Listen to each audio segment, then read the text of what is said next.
Yes, Kenya. Tamu sana, tamu sana, tamu sana, yes. I've always maintained in this forum that Kenyans are suffering for lack of knowledge, and if they can't acquire that knowledge, they will continue suffering. If you look at the prevailing political situation in the country, Kenyans are seriously confused. They have forgotten where they've come from, and they have also forgotten where they were going to. The Gen Z protests changed the game. Kenyans are seriously confused. And because of that confusion, they may continue suffering. There are very strong indications that an impeachment motion against Rigathi Gachagua might be tabled in Parliament soon. As that is happening, I'm seeing some Kenyans saying that both Ruto and Rigathi should be impeached. That if an impeachment is to be tabled in Parliament, then it should be for both Ruto and Rigathi Gachagua. It's not bad for Ruto to be impeached because he has performed dismally. In fact, William Ruto is the worst president Kenya has ever had since independence. So it's not bad to impeach Ruto. But can members of parliament, can the MPs impeach Ruto? The answer is a very big no. They will never and they will not attempt even to impeach Ruto. And should they attempt to impeach Ruto, then that impeachment motion will be defeated. So somebody saying that both Ruto and Rigathi should all be impeached at the same time, that's a person who most definitely is a Rigathi Gachagua supporter, a Rigathi Gachagua sympathizer, or somebody who simply doesn't understand how politics works. That's a person who is just praying for the status quo to remain. I want us to dig deep into all this for Kenyans to understand in clear terms what I'm trying to drive home. If you are watching us but you have not yet subscribed, subscribe, give the video a like. Let's proceed. There are no numbers to impeach William Ruto, but there are numbers to impeach Rigathi. That's the truth. So if Kenyans want to impeach William Ruto, they must first of all acquire numbers. If Rigathi is impeached, Rigathi can help maybe later in impeaching William Samoei Ruto. So if Kenyans hate Ruto, they must make sure they support Rigathi's impeachment. Because upon Rigathi being impeached, I strongly believe William Ruto or Kenya Kwanza will be weakened. And a weakened Kenya Kwanza can easily be sent home. So Kenyans should support the impeachment of Rigathi Gachagua. In fact, it should come as early as possible. The earlier Rigathi is impeached, the better. What do Kenyans stand to lose by Rigathi Gachagua staying in office?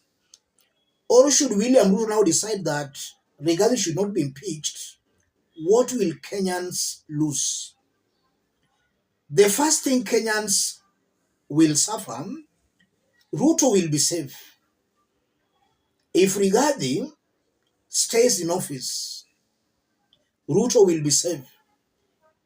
Political tensions across the country will come down a bit because Rigathi too has got support.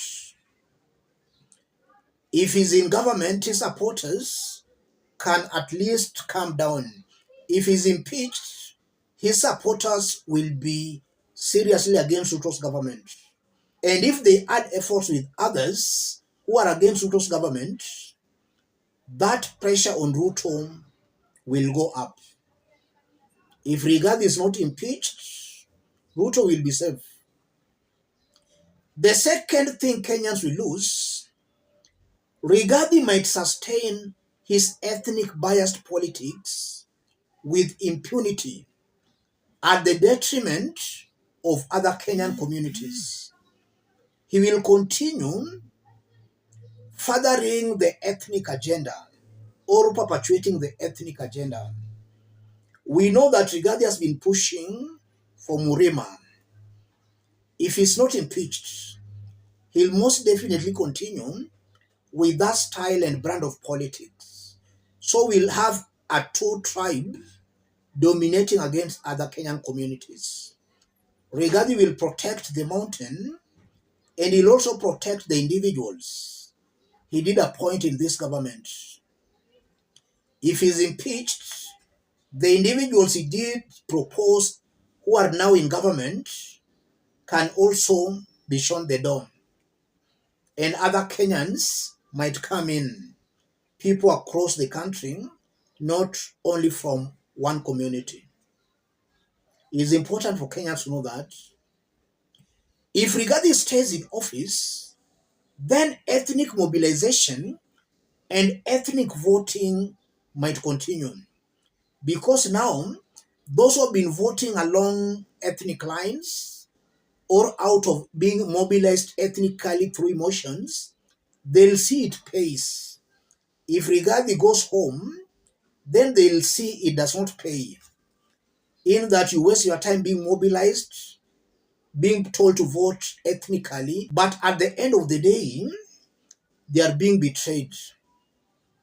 If Rigathi goes home, that ethnic mobilization and ethnic voting, voting out of emotions, in one way or the other can come down because it does not pay. Another thing Kenyans stand to lose if Rigathi remains, Rigathi might cool down and nobody knows. William Ruto might now embrace him. And should Ruto embrace Rigathi, then they might work together come 2027. So we'll have Ruto, Rigathi, Raila Odinga in one combination. That only means William Ruto will win 2027 elections with a lot of ease. That's if Rigathi stays. So this Kenyan saying that both Rigathi and William Ruto should be impeached at the same time, they don't know what is awaiting them in future. In the past 2 years, Ruto and Rigathi have ruled this country terribly. In fact, a strong Kenya Kwanza or a strong bond between Ruto and Rigathi is very dangerous for this country. That's what I've always maintained here. But it appears Kenyans are forgetting all the sufferings they have gone in William Ruto Rigathi's hands. Kenyans do forget things very easily. And it does not mean that because you are in a majority, you are right. You can be in that majority, but you are wrong. Kenyans saying Ruto and Rigathi should be impeached at the same time, I see them as the enemies of the people.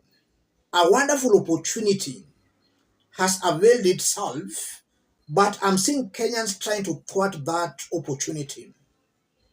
They are trying to miss that wonderful opportunity of making sure Kenya Kwanza is weakened. So let's wake up, ladies and gentlemen. If you hear somebody saying that Rigathi and Ruto should be impeached at the same time, that's a Rigathi supporter, a Rigathi sympathizer, or a Kenyan who does not understand how politics are being played. Let me stop it there, ladies and gentlemen. If you are watching us but you have not yet subscribed, subscribe, give the video a like. Those watching us outside Kenya, drop a comment, let us know from which part of the globe you are watching us from. If possible, subscribe, give the video a like. If Rigathi is impeached, Rigathi, maybe in the coming months or days or weeks, can help Kenyans in impeaching William Ruto. Yes, but Rigathi and Ruto cannot be impeached at the same time. Thank you. God bless you.